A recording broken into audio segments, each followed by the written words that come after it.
Hi guys, it's me, Professor D, and welcome back to my YouTube channel. On this video, we're going to be going over reproductive disorders. Before we get started, as always, I'm going to ask you to please support me and support this channel by liking this video. You're going to love it, so go ahead and give it a thumbs up now. Subscribing to my channel if you haven't done so already, and don't forget, I'm now offering next generation NCLEX review sessions, both part 1 and part 2.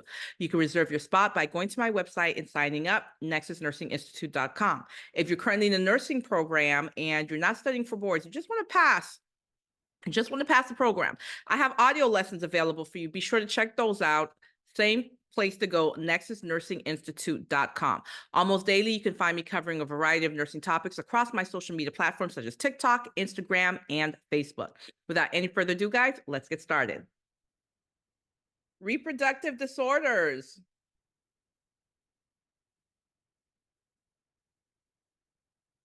First question, your 30-year-old female patient asks you when she should get her first mammogram. She has no known risk factors. How should you answer? This year, next year, in 5 years, or in 10 years? Okay, your 30-year-old female patient asks you when she should get her first mammogram. She has no known risk factors. When do you tell her?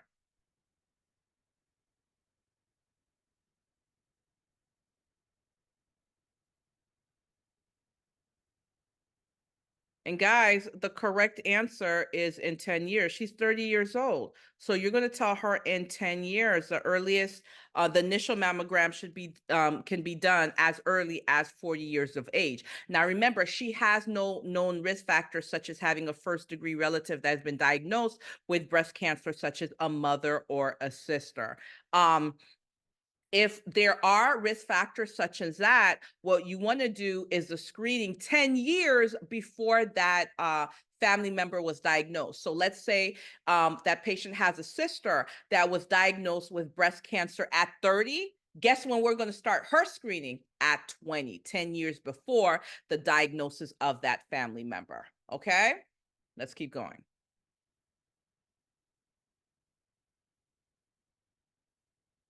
Select all that applies. Your patient scheduled for a mammogram. Which instructions would be appropriate? Now, this is select all that applies. Here are your choices.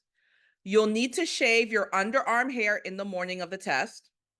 Do not wear any deodorant the day of the test. Wipe each breast with antiseptic gauze before the test.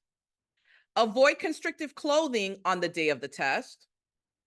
Avoid the use of body powder on the day of the test. Avoid application of lotion to the breast or axillary area. Now, this is a multiple response, so select all that apply. Which instructions would be appropriate to give for the patient that's getting a mammogram?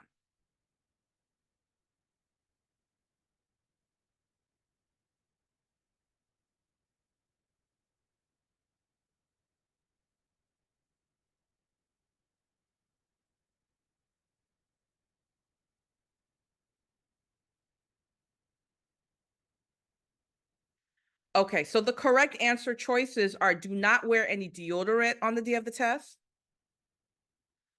Avoid the use of body powder on the day of the test, and avoid application of lotion to the breast or axillary areas. Here's the thing, guys. The particles or chemicals that are found in, lotions, creams, ointments, powders, they can cause a false positive. They can make it seem as if there are pathological changes, which there really isn't. So that's why we avoid any types of those things on the day of the test. So you tell the patient to stay away from, again, like powders, ointments, creams, lotions.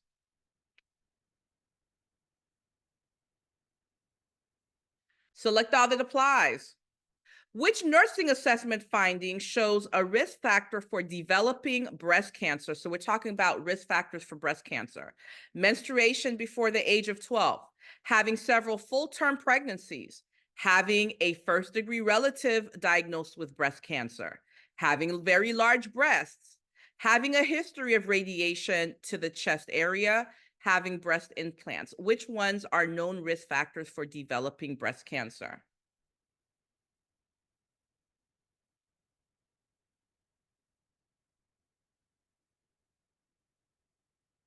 No, AJ, wearing restrictive clothing is not one of the things you teach, because guess what? They can come in with restrictive clothing. They can come in with a bra.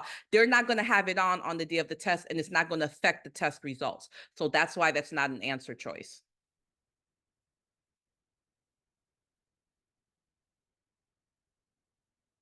I mean, we wouldn't want them wearing restrictive clothing, but it doesn't affect the test in any way or capacity. All right, guys. So the correct answer about the risk factors for breast cancer: menstruation before the age of 12, early monarch, and not only early monarch and never having any children. Okay, that's a risk factor. Having a first degree relative with breast cancer, such as a sister or a mother. Having a history of radiation to the chest. Maybe the patient had Hodgkin's or lymphomas, something else that was going on with the patient that had radiation to the chest. Those are risk factors. Having several full-term pregnancies, no. Actually, again, like I said, not ever having a children, that is the risk factor if you've had early menstruation. Having large breasts, no. That may increase like density's not, yeah, density, that's the word I'm looking for. When the mammogram's being done, but it does not affect the patient's risk for developing breast cancer if they have large breasts, and the same thing for breast implants.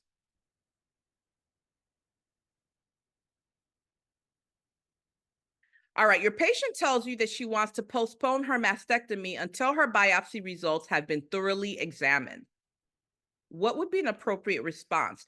Would it be to explain that most biopsies are accurate? Would it be to advocate for her choice of treatment? Would it be to discourage her from opposing the plan? Or would it be to recommend that she seeks a second opinion?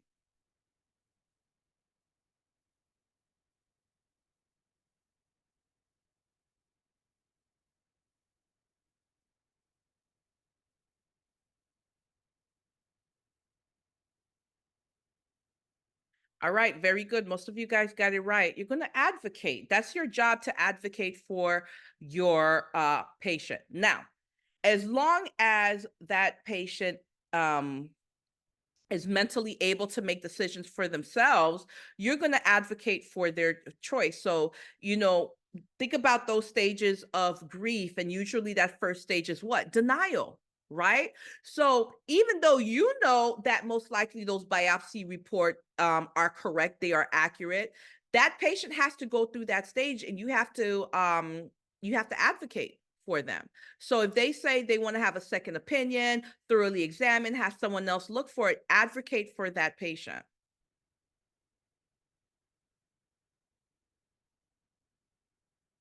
All right, your 22-year-old patient says that she does not menstruate. Which question is most important for the nurse to ask? Would it be, have you ever had any menstrual cycles? Would it be, do you grow any pubic hair? Would you ask about their sexual orientation? Or would you ask them if they have any first degree relatives that also do not menstruate? What would be the most important question to ask?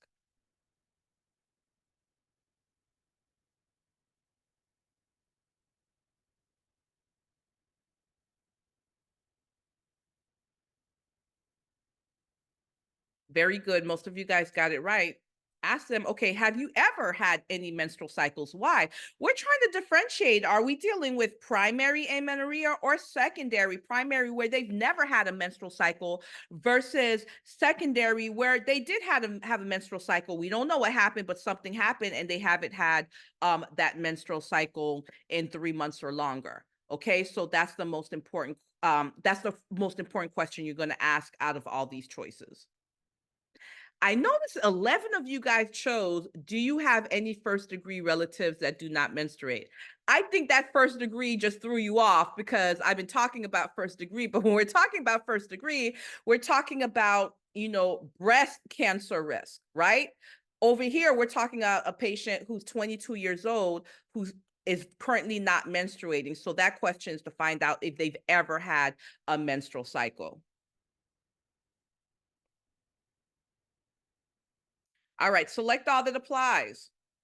Your 15-year-old patient has dysmenorrhea. What suggestion would be beneficial for symptomatic relief? Select all that apply. Are you going to tell them to switch from pads to tampons? Avoid over-the-counter analgesics? Limit the consumption of caffeine? Apply moist heat to the abdomen? Assume a knee chest position? Decrease dietary sources of fiber? Which responses do you think would be appropriate for that patient who's just having very, very painful menstrual cycles?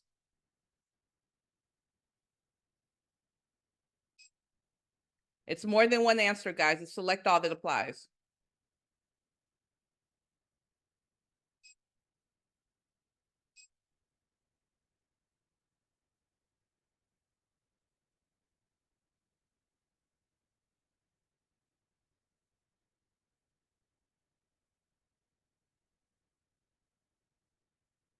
Okay, the correct answer is going to be limit consumption of caffeine. And I want you guys to think about it. What does caffeine do? Caffeine causes vasoconstriction. It constricts those blood vessels. So what that does is causes increased congestion.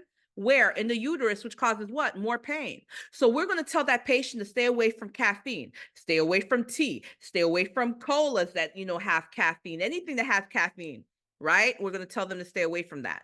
We're going to tell them to apply moist heat to the abdomen. Why? What do we know about heat? It causes vasodilation, and it's also going to be soothing to that patient.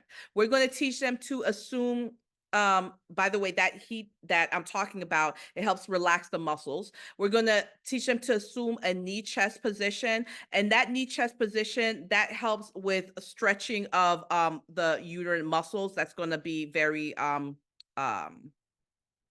relaxing to the patient as well. We're not going to tell them to switch from pads to tampons. That's not going to do anything to relieve the pain from the menstrual cycle. We're not going to tell them to avoid over-the-counter analgesics. Matter of fact, the first line of treatment when it comes to dysmenorrhea is what? Analgesics and heat. So we're not going to tell them to avoid analgesics. And what was it? Oh, decreased dietary sources of fiber.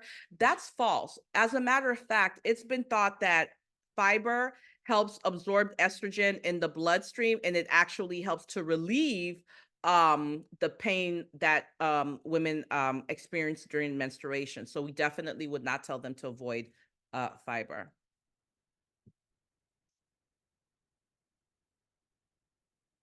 All right, if your patient has PMS, when is she most likely to report having these symptoms? Would it be 2 days preceding menstruation?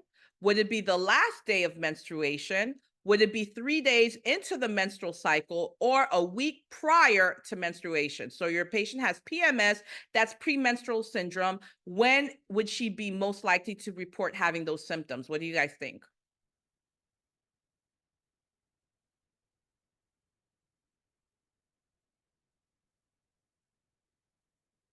Very good. A week prior to menstruation. So about 5 to 10 days before menstruation, she may report those feelings such as, fatigue, difficulty concentrating, mood swings, irritability, depression.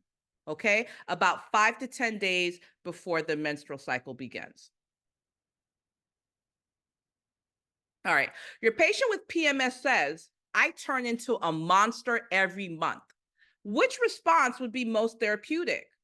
Would it be you're saying that you become easily agitated or irritable? I know exactly what you mean.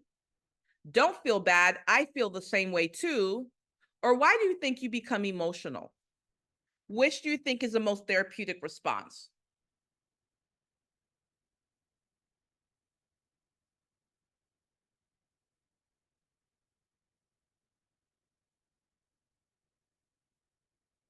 Very good. You are saying that you become easily agitated. So what are we doing? You're paraphrasing. Paraphrasing what a patient says is also a form of therapeutic response. So you're offering feedback on what you heard, and then you be quiet and you allow that patient a chance to express themselves. Look at all the other, I'm so happy nobody chose, I know exactly what you mean. It's not about you, right? It's about the patient. Very good. I'm also happy nobody chose, don't feel bad. I feel the same way too. It's not about you. It's about the patient. 13 of you guys chose, why do you think you become emotional? Let's stop right there. The two things you never ask a patient is why or what made you. Okay, the minute you ask why or what made you, you're putting the patient on the defense and they feel like they have to defend themselves. Okay, give me a second, guys. What's up? Are you learning? Okay. Okay, next question.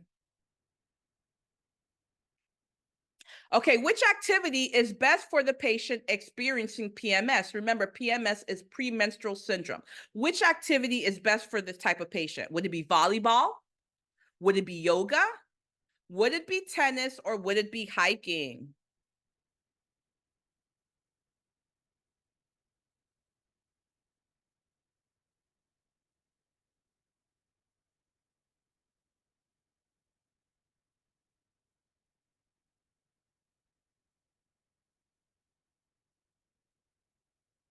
Very good. Yoga. Why? Yoga's all about relaxation, calmness. And also with yoga, you can do it by yourself. You don't depend on anybody. You would have to have somebody with you, volleyball, tennis, and hiking. I guess you can hike alone, but between hiking and yoga, yoga's more relaxing. So yoga would be the best activity. All right, your patient has a vaginal infection caused by Candida albicans. Which type of treatment would you expect to be ordered? Would it be antibiotics, antivirals, antifungals, or antiseptics?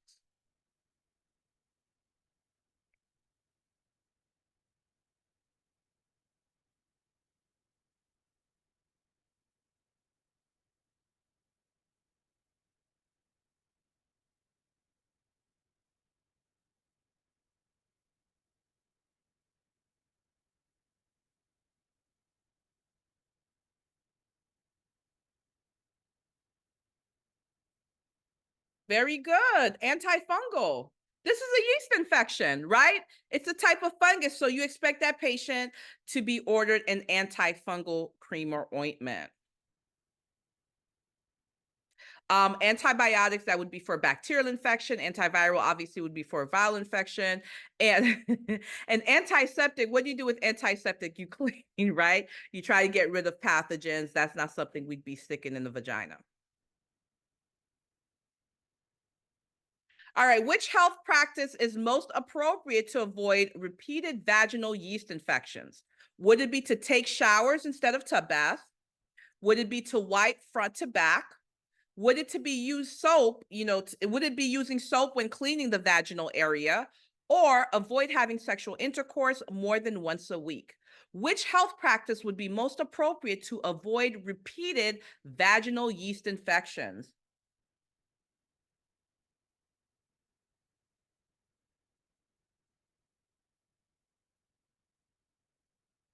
Very good. Wiping front to back. Do you have any idea how much yeast is found in the intestinal tract? So if you wipe from back to front and you're bringing up all that fecal matter, which means you're putting yourself at risk for urinary tract infections, you're also putting yourself at risk for yeast infections as well. 9 people said take showers instead of tub baths. This is important. We teach this about preventing UTIs, and that definitely helps with prevent yeast infections. More UTIs though, but we're looking for the best answer. And the best answer, if you had to choose between taking showers instead of tub baths and wiping front to back, is going to be wiping front to back every single day of the week. 2 people chose use soap when cleaning the vaginal area. No, you do not use soap on the vaginal area. You have what's known as normal flora. And when you use soap or you douche, you don't want to know what you do? You kill that natural flora. And then what happens? It's a perfect environment has been created for yeast to grow, for fungus to grow, and the patient's got a yeast infection.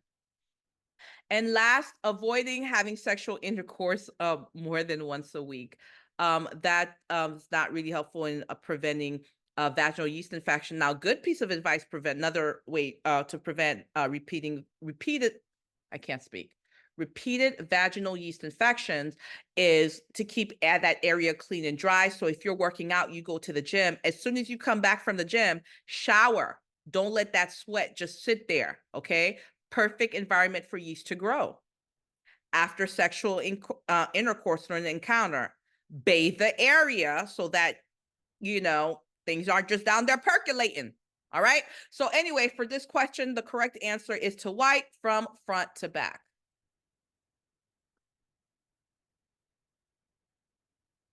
Last question. Your patient with ovarian cancer is receiving anti-neoplastic drugs that affect the bone marrow. Which lab test would be a priority to assess? Would it be the H&H? Would it be the ALT? Would it be the creatinine clearance or CBC? Hemoglobin hematocrit, alanine aminotransferase, creatinine clearance, or complete blood oh my gosh, complete blood count.